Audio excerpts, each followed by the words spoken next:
My father's casual air cut deeper than any shouting could have. He lounged in my kitchen chair, cool as a cucumber, and tossed the words out like it was a light topic at dinner. "It's your duty to pay for her wedding." Meanwhile, my mother meticulously folded her napkin as if preparing for the royal court, while Sister Smug over there, Brooke, smiled sweetly, proof enough she was enjoying the show. I refused to shed a tear or beg for understanding. With surprising calmness, I stood and declared, "You have 24 hours to leave my house." And just like that, the entire universe tilted on its axis. This was a pivotal moment for me. Hi, I'm Stella. For years, I believed that keeping the peace equated to holding my family together. I mastered the art of silence and self-reliance early on, painfully aware that I could never be the problem child. While my peers were busy securing rides to school dances, I was stacking shelves at the local corner store, scrimping and saving my pennies for my first community college class. My parents liked to flaunt me as their fiercely independent daughter, but they conveniently glossed over the fact that independence had been my only option for survival. Enter Brooke, my younger sister, who glided through life as if the universe had laid out a plush red carpet just for her. The perks just kept coming: a bigger bedroom, shinier toys, and oodles of praise from our parents. When Dad lost his job 3 years ago, they showed up at my doorstep, luggage in tow, clearly thinking that my life was their safety net. They promised a temporary stay, which somehow morphed into an extended vacation where my home felt less like mine and more like a family resort, complete with room service and an open-door policy. On that infamous night, Mom strolled into my kitchen without so much as a hello, and quickly began rearranging my drawers. "You'll thank me, dear. Efficiency matters," she donned with a smile that meant I better not argue. Dad swiftly appropriated my home office, declaring, "I need this for a job search," which, let's be real, was purely theoretical. And Brooke, initially just a visitor, spun in my master bedroom declaring, "This feels more like my vibe," sealing my fate to the guest room upgrade where my dreams went to die. Before I knew it, the bills were multiplying faster than rabbits, tripling in an instant. And Mrs. Patterson, my ever-curious neighbor, sidled up to me one day, all sympathy and no clue. "Your parents mentioned it's been financially tough on you." Tough? I was funding their reality show without even an audience. Still, I was left to endure it quietly, convinced this was how good daughters were supposed to behave, bending and stretching into a pretzel of familial obligation. 6 months ago, everything shifted again. I finally started therapy sessions with Dr. Lou, and it was like opening a window to fresh air. She didn't sugarcoat or minimize my struggle, she simply pointed out the truth I'd been avoiding. It was liberating. Honestly, telling someone my tangled family mess was like letting out a deep breath I didn't know I'd been holding. I realized then that it was past time to take back my narrative and stop playing the part of the responsible daughter to the family that had become the ultimate life-sucking black hole. Now, it was about reclaiming my space, my life, and yes, my sanity.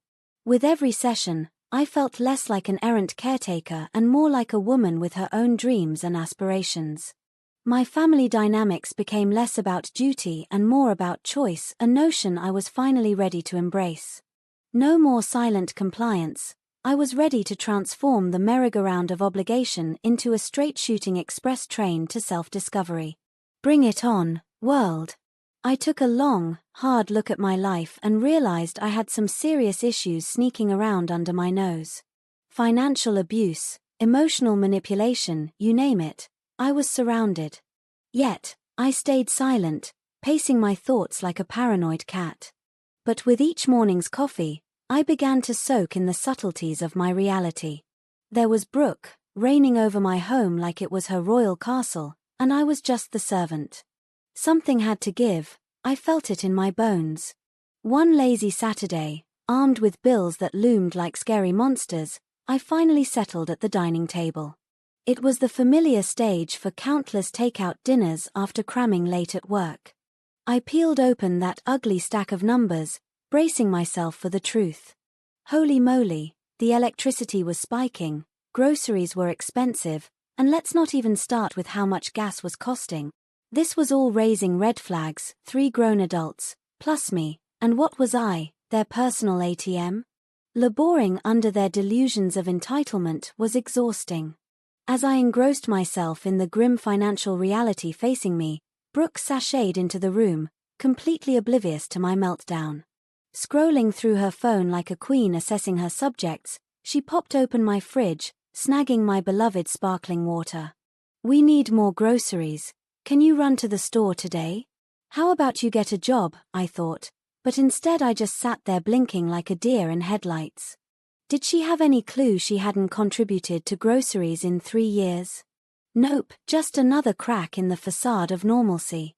Then, Noah, Brooke's fiancé, knocked on my door with a cute box of pastries, all anxious energy and awkwardness like a kid asking to play in the park. "Can we chat for a sec?" he said, fidgeting like he'd swallowed a live rabbit. I could tell he was good-hearted, but little did he know that the family had turned me into the department store of wedding funds. "Your parents mentioned you might chip in." Chip in. The word stable fell from his lips like a boiling kettle, and I felt the heat of it sting. It was as if they had dry-cleaned my worth down to, "Well, you should be okay with footing the bill." After Noah left, looking thoroughly bemused, Brooke's latest oops took things up a notch. She stomped through the door in my car without asking, leaving a wreck behind, a makeup-stained passenger seat, crumpled fast food wrappers, and an angry gaslight. "Oh, hey, that's my car you hijacked," I said gently. But did she care? Nope. "Relax, Stella. You barely go anywhere. It's not like gas is a big deal." Stunning. The audacity practically gargled in the air around us. But these colossal cracks were only one part of the tale. It was in the daily nudges that I felt more and more alien in my own home. Evelyn had swiped my favorite closet space for her endless shoes, while Arthur breezed through with an air of ownership, boasting about our great natural light. And don't even get me started on Brooke's lounging ethics. Was my coffee table a shoe rack now? Oh, the indignity. Every misplaced shoe, every flippant comment dug deeper into my heart like a bad breakup. Every time I strolled through my own hallway, I felt like a ghost haunting a life I had painstakingly constructed. My voice stubbornly remained silent, held hostage by the fear of being that ungrateful daughter. I stood frozen until one fateful night in therapy when Dr. Lou leaned in with a killer insight. "Stella, they aren't confused. They're benefiting." That moment shattered my illusion like glass crashing to the ground, reframing not just my memories but my entire existence. As I mulled over Dr. Lou's words, it was clear that something substantial was brewing under the surface. Like a storm ready to break, emotions swirled around me, and it felt inevitable that soon I'd have to confront this reality. It all culminated one sultry Sunday night, traditionally reserved for family bonding, or as I had come to call it, performative chaos. Gone were the cozy family dinners. Instead, it was more like a bad play with my parents as the unwilling leads, performing the roles of loving, wise elders while I was the overly critical audience member. In the spirit of keeping the peace, or more accurately, avoiding my sister Brooke's incessant complaints about culinary choices, I whipped up roasted chicken with veggies and a simple salad. Nothing fancy, just a plate of mediocrity that might diffuse the tension, if only temporarily. But then they sat down, and I immediately felt that familiar electric current crackling in the air, hinting that the evening would not proceed quietly. Brooks's artificially sweet smile and Arthur's prolonged stare signaled a brewing storm, the kind you can taste before the first drop of rain hits. As we dove into our meal, silence draped over us like an awkward blanket. I focused on my breathing, trying to ignore the chicken that tasted of pure dread. Suddenly, Arthur cleared his throat with all the finesse of a Shakespearean actor prepping for an intense monologue. "Stella," he began, "we need to talk about the wedding." And just like that, the storm doors swung open, and I could almost hear the rumbling thunder in the background. Evelyn's taut smile emerged, as she eagerly chimed in, "It's a once-in-a-lifetime event." Meanwhile, Brooke, with a look that could curdle milk, scraped her fork across the plate as she fixated on me. Not the usual sibling stare of camaraderie, but the kind that said, "I'm about to drop a bomb on you." Arthur leaned in, stating, "It's your duty to help your sister." Duty. That word slammed me with the force of a boulder, sending chills down my spine. Evelyn's laughter rang out, condescending yet gleeful, as she painted my professional life as the golden ticket to my family's survival. "Stella, you're a lawyer. Contributing financially should be common sense." My heart started racing as I braced myself. "And how much are we talking about?" I asked, feeling like the worst magician revealing my secrets. Q. Brooks' casual reply, 28,000. Like she was merely asking for my Netflix password, not my entire safety net. In that moment, my emergency fund felt like the only lifeboat on a sinking ship. "That's a lot of money," I managed to croak, my throat tightening like a vice. Arthur's voice turned steely. "Family deserves investment. If you can't," he trailed off, locking eyes with me in a way that made me feel like I was in the ring with a heavyweight champion. "Then you need to contribute to the family." Those words swirled around me like a tempest. "Or what? Disappear from here forever?" My breath hitched as I pondered. Disappear from my own home, the home I had toiled to pay for while they lounged rent-free for 3 whole years.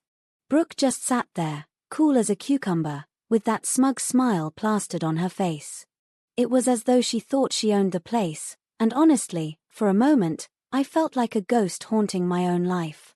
Not that it was loud or explosive, just a soft crack, like fine glass splitting. My parents looked at me like I was the main act in a twisted family play, waiting for me to apologize for my late entrance.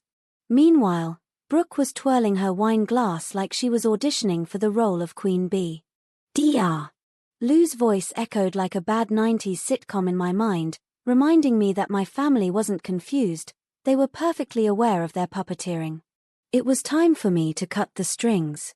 Setting my fork down with newfound determination, I felt my heartbeat actually slow for once.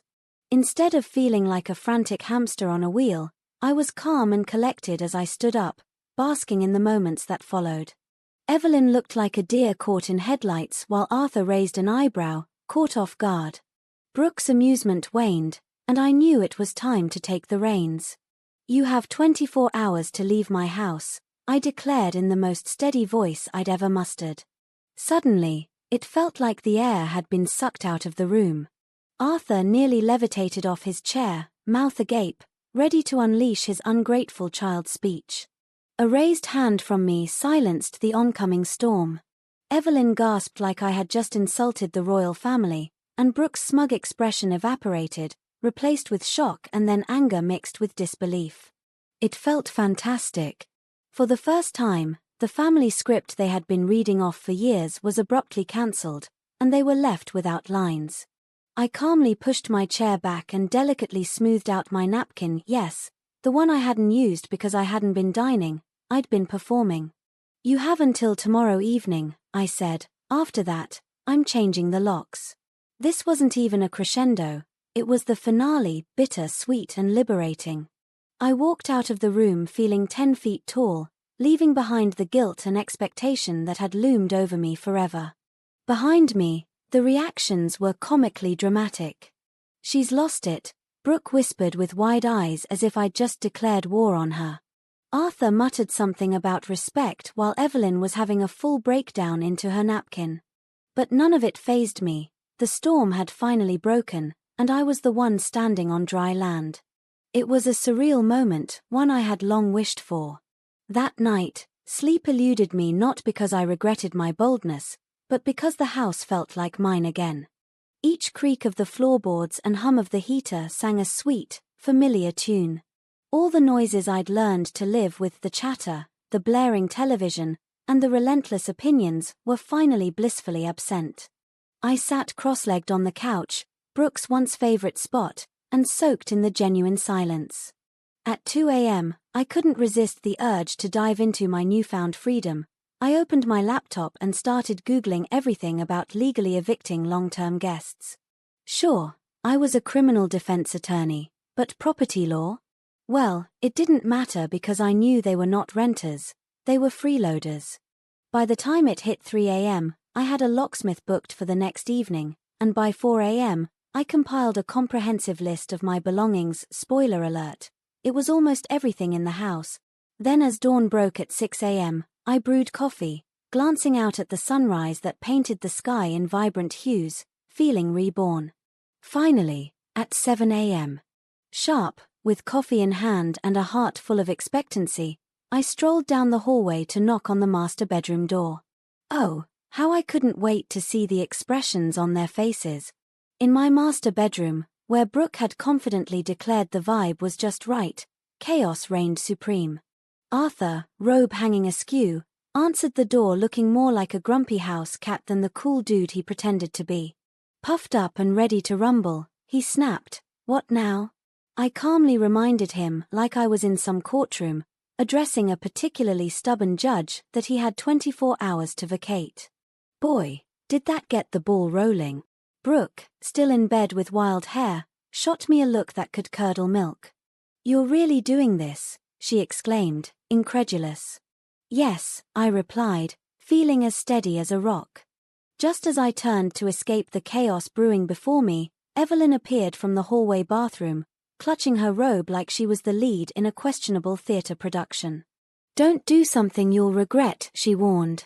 "Oh honey, I regret letting this go on for so long," I quipped back, strutting away while they panicked around me like cartoon characters in a silent film. The morning descended into a trampoline of whispers and passive-aggressive door slams. Suitcases zipped like zippers were on rocket fuel as I watched my former roommates gather in the living room, looking like the last supper of a reality TV show gone awry. Arthur, with his hands steepled, attempted to rein in the discussion, while Evelyn wore tear tracks like badges of honor. Brooke, curled up tight, looked ready to throw a tantrum that would make a toddler proud. "You need to reconsider," he began, predictably. "Nope," I shot back, not even breaking a sweat. Evelyn tried the heartfelt route next, lamenting about our lack of plans and savings. "This is cruel," she sobbed. The irony nearly made me snort. "Cruel? You waltzed into my life, took my room, my money, and I stayed silent. Now, one little boundary, and I'm the villain? Please." It felt great to let the truth light up that room like a kid at a birthday party. Brooke, still on cue, leapt up, tossing around accusations of jealousy. "You don't want me to have a beautiful wedding because things come easily to me," she huffed. Standing slowly, I let my response hang in the air. "I'm not jealous, Brooke. I'm exhausted." I watched as confusion cracked her rehearsed script. Arthur, steam rising from his ears, channeled a family movie character. Family sticks together, but I turned it back on him. "Remember dinner? Pay or disappear." Surprise, I chose myself. By evening, the trio was still flopping around like fish out of water, arguing, pleading, and apparently ignoring reality. So, I took matters into my own hands and dialed a certain number, letting it ring melodically. Arthur went pale like he'd seen a ghost. "You wouldn't dare," he blurted, but before I could get my words out, surrender painted across his face. "Fine," he hissed. "We'll go." The packing that ensued was a surreal spectacle. Not out of anger or relief, but clarity washed over me like a soothing wave. Evelyn wrapped her dishes, muttering under her breath about my ungratefulness. Arthur stomped through the house like a dethroned ruler, while Brooke slammed dresser drawers with a grating ferocity that, oddly, made me feel centered. The louder they were, the calmer I became, a miraculous break in the storm of my life. At 9:23 p.m., they clocked out of my life, bags in hand, with a dramatic flair. Evelyn, eyes shimmering with unshed tears, shot me one last line. "I hope you're happy." "I hope I will be," I replied, a mix of hope and relief bubbling within.